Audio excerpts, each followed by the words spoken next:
Changing Lives, Part 1, History, Chapter 9, Standard 9th.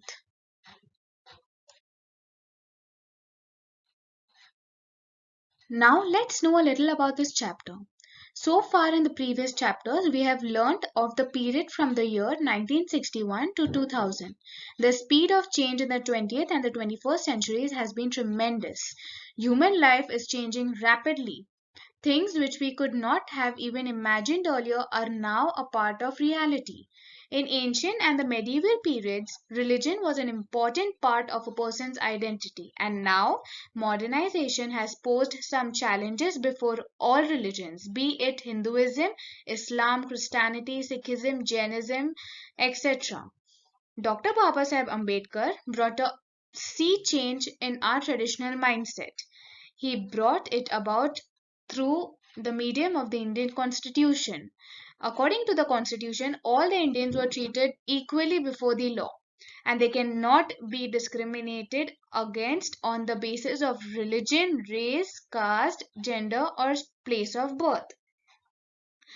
All the citizens have the right to freedom of speech and expression, freedom to assemble peacefully without arms, freedom to form associations, freedom to move, to live and settle down anywhere on Indian territory, and to practice any occupation. Indian citizens living anywhere in India enjoy the right to nurture their language, script, and culture. Later on, these provisions in the constitution shook the foundation of the caste system. It helped to make the practice of vocations running in the family obsolete. Change became the trend in every field of life. There also began a series of minor and major changes in the society. Now anyone can go into a restaurant irrespective of his religion, race, caste, or gender. In fact, we see boards outside the restaurants welcoming all. Another very significant change during the post-independence period is the right to express opinions against the government. Earlier, there were limits on expressing any opinion against political rulers. Now, Indian citizens can register their protest against the policies of the government through newspapers, speeches, or other media. The institution of the family. During the pre-independence period, the institution of the family was an important identifying feature of Indian society. India was known all over the world as the country of joint families. However, the wave of globalization has now given an impetus to the system of nuclear families.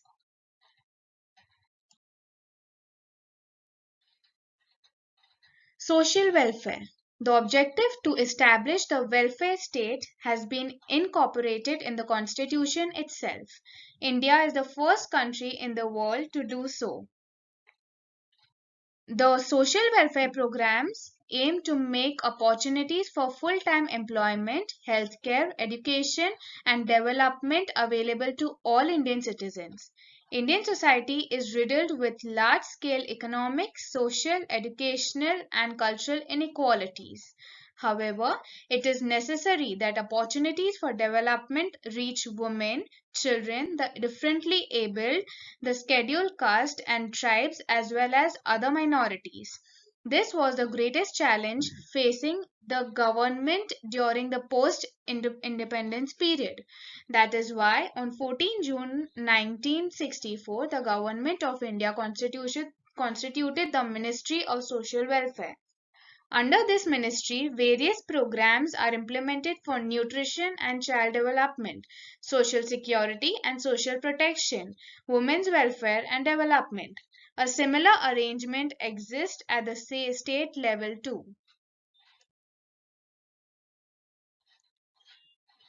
Scheduled caste and tribes. According to the 1971 census, 22% people in India belong to scheduled caste and tribes.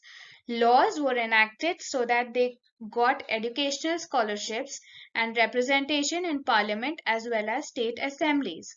Some seats are also reserved for them in government services.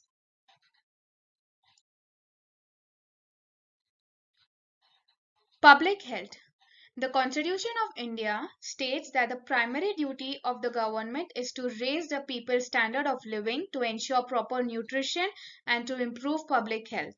The Ministry of Health and Social Welfare at the center helps the state governments in this regard to make primary health services as well as medical care available to rural people, the tribals, and the poor was an objective to the sixth five-year plan. Efforts were made towards helping people maintain good health by giving recognition to Unani, homeopathy, Ayurveda, and naturopathy in addition to allopathy. Progress in the medical field has made the life of Indians relatively free of health concerns. Similarly, the invention of the Jaipur foot has transformed the lives of the disabled in India. Before 1968, if a person lost a leg in an accident, he had to suffer for the rest of his life. In order to remedy the situation, Dr. Pramod Sethi designed and manufactured artificial limbs, noses, and ears with the help of skilled craftsman Ramchandra Sharma. The artificial body parts manufactured with the help of the Jaipur foot technology have made it easy for the differently able to walk barefoot on rough surfaces, run, go cycling, work in the fields, climb trees, and even climb mountains, etc. These feet are also convenient while working in water or wet conditions.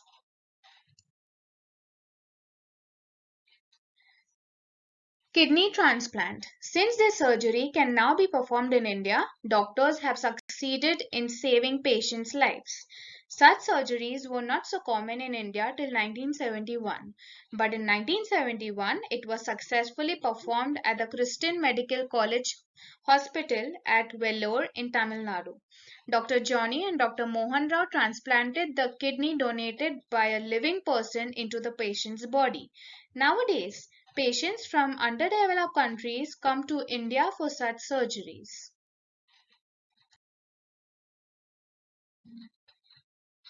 Test tube baby. Right from early times, having a baby is considered to be of utmost importance in the Indian family system. The support of test tube baby technology has been available to childless couples since 1978.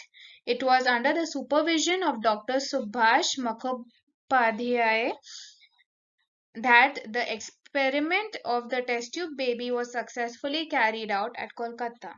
This was the first successful attempt at artificial conception. A girl named Durga was born.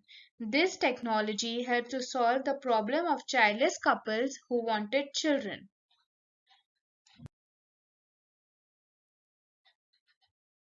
Immunization. Before 1978, every year, 6 Indian infants out of every 10 who were born faced fatal health problems in the very first year of their birth. The immunization program was taken up to overcome the threat of polio, measles, tetanus, TB, diphtheria, and whooping cough. The pulse polio immunization program started in 1995 and has controlled polio. Urbanization. Urbanization is a process of the concentration of population in a city or urban area. Increasing population is one of the major reasons for urbanization. A few other factors affecting urbanization can be air, water, and economic as well as social organizations necessary for community life. In the context of post-independence India, the increase in urban population is also due to factors such as reduction in the mortality rate, industrialization, unavailability of means of livelihood in rural areas, job opportunities in cities, and the resulting migration. To reduce the strain on cities, it is necessary to make jobs available in villages, achieve a balance in economic development, control the expansion of metros, and provide necessary services and facilities in both the urban as well as rural areas. Rural area. A village is a permanent settlement of farmers near the land they themselves tilled either individually or collectively. Villages came into existence when farming began. Villages in India are thinly populated. A dense cluster of houses surrounded by farmland is a unique feature of the Indian village. A settlement smaller than even a village is called a hamlet. Compared to the urban community, the village community is very small. Villages are not uniform across India. There are differences based on regional and physical features. Post-independence period. Keeping in mind the goal of rural development, the collective development scheme has come into force. Plans were made for improving farming technology, increasing the area of irrigated land, extending educational facilities, enacting the laws for land reform under the scheme. It also aimed at increasing agricultural produce as well as expanding the means of transport, health services, and scope for education in the rural areas. It was decided to give priority to economic development in villages. The government undertook this work through the medium of Gram Panchayats, which included the people from all castes and tribes. To achieve this, the Gram Panchayats, Panchayat Samitis, and Zilla Parishads were empowered with more authority.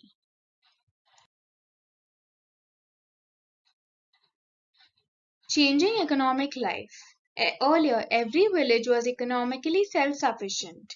A majority of the villagers were dependent on farming. Farm produce used to be distributed among artisans as payment for their work. Now the situation has changed. Rural areas are engaged in agriculture and occupations ancillary to farming, while urban societies engaged in non agricultural production and the service sector.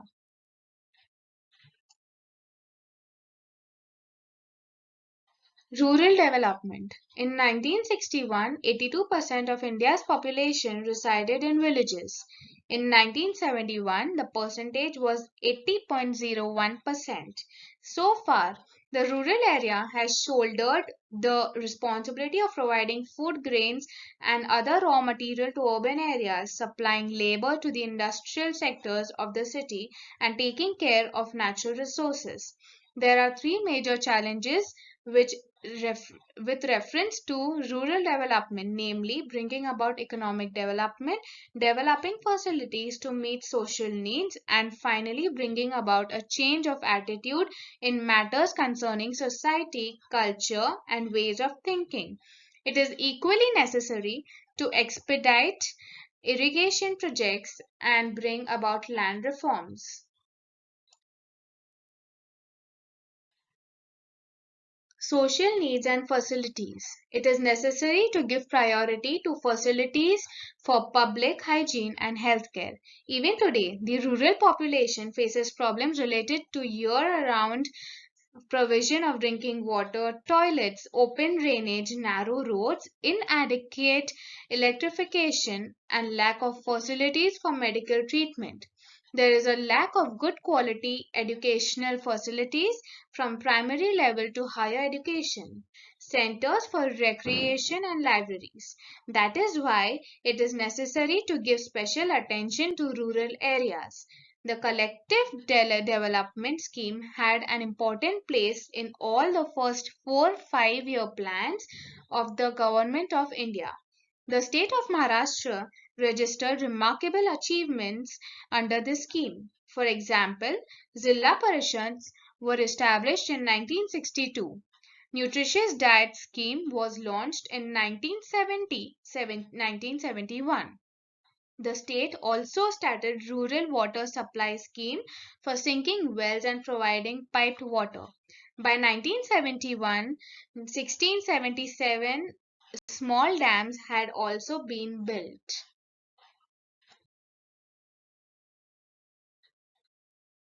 Rural electrification. Electricity is an essential part for the development of rural areas. Automatic pumps are needed to water the fields.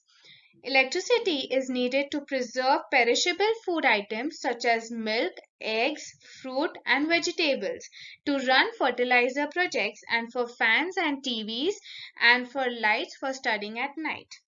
During the first 5-year plan, electricity had been provided to 3,000 villages in India.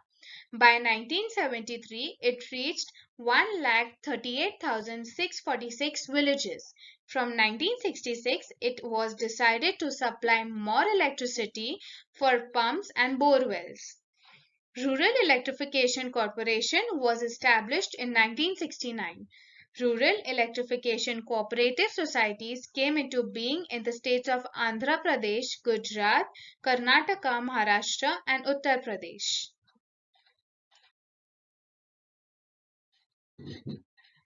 Industrial development.